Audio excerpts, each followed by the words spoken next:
Thank you very much. Helmut, forgive me for being a pedant, but for the record, I have to state that I am not a professor at Central European University. I am just a lowly visiting fellow at a time when, as you all know, the Hungarian government decided that it was possible in 2017 inside the European Union to close a university for political reasons, and that such measures were also compatible with a membership in the European People's Party, or what in German is known as EVP, which by now some of us tend to think is short for Europäische von Papens. But that's just by the by. You've already heard a lot from Claus Offe about the content of this report. If you haven't looked at it yet, I highly recommend that you do so. It contains a whole range of interesting ideas about how to address today's malaise for democracies. I thought it would be most useful if I, rather than just singing the praises of what's already in there, made a couple of remarks about why perhaps some of the challenges we're facing are even larger than we sometimes think. First point, democracies are innovative. Democracies are an ongoing learning process. They offer us what John Dewey famously called democratic experimentalism. And as I just said, the report is full of evidence for these sorts of ideas. But for a long time, at least implicitly, a lot of people thought that the reverse also followed from this. That almost by definition, authoritarian systems are incapable of learning. That democracies make mistakes all the time, but that we can correct our mistakes. Whereas non-democracies cannot avow mistakes, they cannot correct mistakes, and many of us seem to have thought they're all bound to end like the Soviet Union in 1991, because they can't learn and they certainly can't really innovate. And I think this has turned out to be an illusion in many ways. I can't prove this to you empirically, but I could well imagine that in January 2016, Viktor Orban gave a little handbook, maybe even a kind of governance report, if you like, with various bullet points to his friend Jaroslav in Warsaw, explaining how you trick the EU, explaining how you capture a constitutional court, explaining how you could introduce a kind of, if you like, populist governance, and at the same time perhaps fool all the usual observers. A kind of instruction manual for how you game Freedom House, for how you get around some of the typical criticisms which the EU and other institutions would then basically launch at you. Also just think of how Orban turned up a couple of weeks ago in the European Parliament defending his campaign against refugees, his closure of the university, and so on and so forth. And if you maybe had those 2 hours as spare time and watched the entire debate in the European Parliament, it was interesting of how many of the other leaders in the Parliament thought it was such a clever and important thing to say that Orban had been a liberal and that he was obviously such a hypocrite for having turned into something else. I thought that was not necessarily a very smart strategy, because someone like Orban could turn this entire thing around and say, yes, exactly, I used to be a liberal. I used to be as naive as you still are. We've learned something. We've learned that only what he calls an illiberal state works in his country. And all the people who now turn up again with, rule of law 101, they are the ones who haven't learned anything. He hasn't said that yet, but I wouldn't be surprised if at one point he started to say these sorts of things. So I think what we're up against at this point is the fact that in a whole range of countries, from Modi's India to Erdogan's Turkey to indeed Hungary and Poland inside the EU, a kind of, if you like, populist regime has emerged that has very particular characteristics. I don't have time to explain them all, but if some of you are interested, I'm happy to elaborate on these points later on.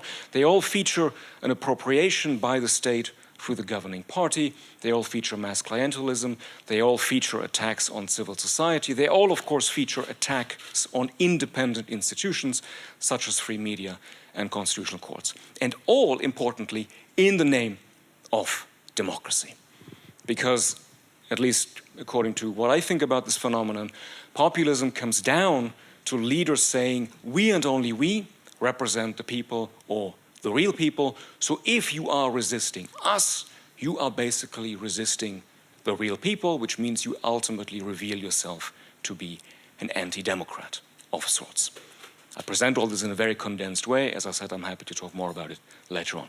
What I simply want to underline is that by now we have something that I think is identifiable as a particular kind of package. We have leaders who justify that package with the language of democracy. They don't do us the favor of coming out as authoritarians. If at all, they will simply say, as Orban did, we are illiberal Democrats of sorts. And I think in response to this new phenomenon, two things are particularly important. One is indeed conceptual clarity. I think it's been a fateful mistake, something like an unforced error in sports, that many observers on the outside have adopted the concept of illiberal democracy to describe these sorts of regimes. And I partly say it because also illiberalism turned up on the wall a minute ago as one of the elements of malaise, political malaise today. Why is this so problematic? Well, in a sense, we concede the concept of democracy to these regimes. And we simply say, well, it's just illiberal, but it's still a variety of democracy. Now, I'm not denying that there are deep tensions between liberalism and democracy. I'm not saying they are the same thing. You know, we can if you basically take out our Carl Schmitt again, if we want to brush up on what the differences exactly might be. I'm not saying they're the same. But I think what's crucially important is to see that in contexts where, for instance, basic rights like free assembly, free speech, and also institutional arrangements like media pluralism are under attack or abridged, then it's not just liberalism or the rule of law that is being harmed. It's democracy itself, because these rights are, of course, essential, or if you like, constitutive for democracy itself. So I think we need to push the point that democracy itself is in danger in these situations. And if we simply stick to something like illiberal democracy, we also, well, for one thing, are going to get a response from the Orbans of this world who are going to say, thank you very much. I'm telling you myself that I'm illiberal, so you haven't really criticized me at all. In fact, you're confirming what I say about myself, and thank you very much for leaving me with democracy, because that's exactly what I want to hold on to as a concept and as a self-designation. It also, I think, in the European context, reinforces a sort of fateful image of a division of labor, where the nation state, of course, does democracy, and then the sort of liberal repair crew comes from Brussels, with Franz Timmermans in the lead, saying, oh yeah, we have to kind of, repair the rule of law around here, instead of saying much more clearly, it's not just the rule of law, it's democracy itself, which has been damaged and which is in danger. The other thing that I think is very important is that, in a sense, we might not have to reinvent the wheel as far as basic understandings of democracy are concerned. But in certain ways, we have to reaffirm things which somehow seem to have been forgotten. Claus Offe already talked about the fact that an American president can say, or in this case, of course, rather tweet, that a judge who resists his travel ban is only a so-called judge. His chief advisor can say that media critical of this president are enemies of the people. Clearly, somebody needs to reaffirm why judges and journalists have an important role to play in democracies, even if they are not elected. Otherwise, we are really back in something like the 1850s, where Napoleon III also always said, if you criticize me, you have no legitimacy, because you haven't been elected. I've been elected, the free press who criticizes me isn't elected, so, where's your legitimacy? These are very basic points. I don't think they require terribly much innovation necessarily, but they somehow seem to have fallen by the wayside. Second point, Claus Offe already alluded to it as well. Crisis of representation has become a very widespread, to some degree maybe slightly cliched, diagnosis of our time. One problem with it, I think, is that very often the exact criteria for diagnosing such a crisis are not very clear. If so-called established parties do well, if we have some consensus in a society, we say, oh, that's post-democracy. If we have a clear choice, as was the case in Austria last year, and as was certainly the case in France just now, we say, oh, terrible, society is so split and polarized. So I'm not sure we always know what we want when we make these sorts of diagnoses. But one thing, alas, seems increasingly clear, and it also shows up in the report as a specific issue to be addressed. And that is the fact that at least the presumed interests of a certain percentage of voters and citizens at the bottom of society seems to basically not be represented at all in policy decisions. As many of you will remember, this was first established as a finding in political science by one of my colleagues in Princeton, Marty Gillens, who showed this very clearly for the American case. And for a while there was a tendency to then say, well, but look, that's America. You know, we all know what campaign finance is like in the US. We all know that there are particular pathologies in the US to do with how, you know, gerrymandering happens. We all know how much polarization has influenced the process, so maybe that's exceptional. And again, along the lines of a process of, alas, a certain disillusionment, we're learning through the studies of other scholars, such as Armin Schäfer in this country, but also more recently Larry Bartels in the US, who's now compared a whole range of countries, including places like Sweden, where most of us tend to think that, well, it can't be as bad there as it is in the US, that actually the situation is very similar across cases. And that's in a sense a big blow, because it would be much easier if we could have said, well, these are particular US institutions which do undoubtedly have particular flaws. But if this is true across a whole range of cases, almost independent from particular institutional infrastructures, that's a much bigger challenge. I don't know what the exact answer to that is. One interesting idea you find in the report is compulsory voting, also much contested normatively, of course, whether that's a good idea or not. But that maybe is one issue that is worth exploring further. Maybe one other issue that is also worth reaffirming, as conventional as it might sound, is the role of, God forbid, something as established and old-fashioned as political parties. I think we've had far too much of a tendency to equate the decline of established parties with a crisis of representation. We've been far too ready to say, oh, they're not even in the second round. This must mean something disastrous is going on. But it doesn't mean that, necessarily.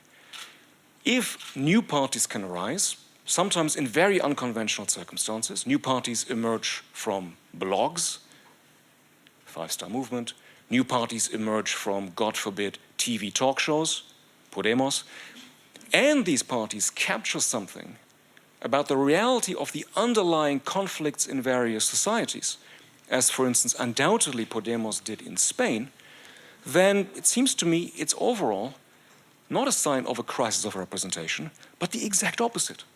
It's the capacity of an existing party system to change in such a way that the arguably most important underlying conflict in the society, very crudely put, austerity versus anti-austerity, can actually be reflected within the system itself. And this, again, might sound very banal, conventional to many people, but especially if you think about sort of European history in a wider context, that these things are happening are not obvious. It's not obvious that young people whose life chances in many ways have been ruined by the Euro crisis, they're never going to catch up after what has already happened, that these people first go and demonstrate on the squares. Then they sit down and form a new party. Then they go and vote for the new party. As many of you know, Podemos was able to mobilize a lot of young, well-educated people who basically had already given up on the system, and they went back to the polls. And then, maybe most important, they lose. And what do they do then? They go back home and they try again. And if you think of, oh, I don't know, let's say the 1970s, what young people might have had as ideas in those days in terms of what else you might do if you had a feeling that the system really wasn't working for you, it's in a sense a miracle that we haven't seen anything worse in Europe today. And in fact, we've seen basically the role of political parties reaffirmed within at least a number of national systems. Obviously, you can come back to me and say, but look, this is completely naive. I can vote for Tsipras 20 more times. Nothing ever changes. Possibly it gets even worse. True, of course. But then let's at least be precise about where we locate the crisis of representation, because then it's not in the Spanish or Greek system, flawed as those systems may be, it's then really in the EU context, where we cannot really democratically work on this conflict between austerity and anti-austerity. And again, there are a couple of interesting ideas in the report about how one might address that specific problem then. Very last point. Many years ago, Ralph Dahrendorf wrote that we don't really have a theory of the referendum as a particular institution within democracies. And I think it might be particularly important to work towards such a theory today, in the light of the fact that, for good reasons, there is, of course, a massive backlash against referendums. Very often in such a way that it becomes very convenient to, through the back door, have all the cliches of 19th century mass psychology on the table again. If you actually ask people directly, if you let the people speak, look how ill-informed and irrational they turn out to be. Well, I think it's important to not entirely give up on the referendum, simply because we had one that obviously was neither free nor fair in Turkey, or because we had one in the UK, where, in my view at least, it wasn't the people that so obviously failed, it was most of the British political establishment that obviously failed. I don't think we should jump to the conclusion that now this should entirely be off the table. Instead, we should try to work towards a more nuanced account of how one could and under what circumstances one should do referenda. And so I would highly recommend some of the points that Wolfgang Merkel makes in the report, where he, on the one hand, of course, is very skeptical about the very institution, because at least according to his findings, they can reinforce all the pathologies that we're already trying to address. They're going to, in a sense, give even more power to those who are already politically interested, who are better off, who already, in a sense, are bound to benefit from democracy as it is. So it's by no means obvious that referenda are really a way of balancing existing inequalities of power. They might easily reinforce them. But still, he also concedes, if I understood him correctly, that under certain circumstances, especially in local context, they can be a good thing if certain criteria are met. So especially if you have a very high quorum, so it doesn't become totally unrepresentative, if maybe there are also measures in place what to do about the losing side. As we've all learned over the last year or so, the worst thing that can happen to you in life is to be part of the 48%, right? If you are 48% in the UK, you're completely discounted. If you are part of the 48% in Turkey, you're completely discounted. You're the total loser. So in that sense, I think these are very important things to address and think about.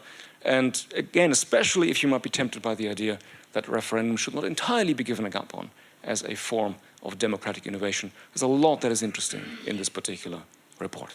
Thank you for your attention.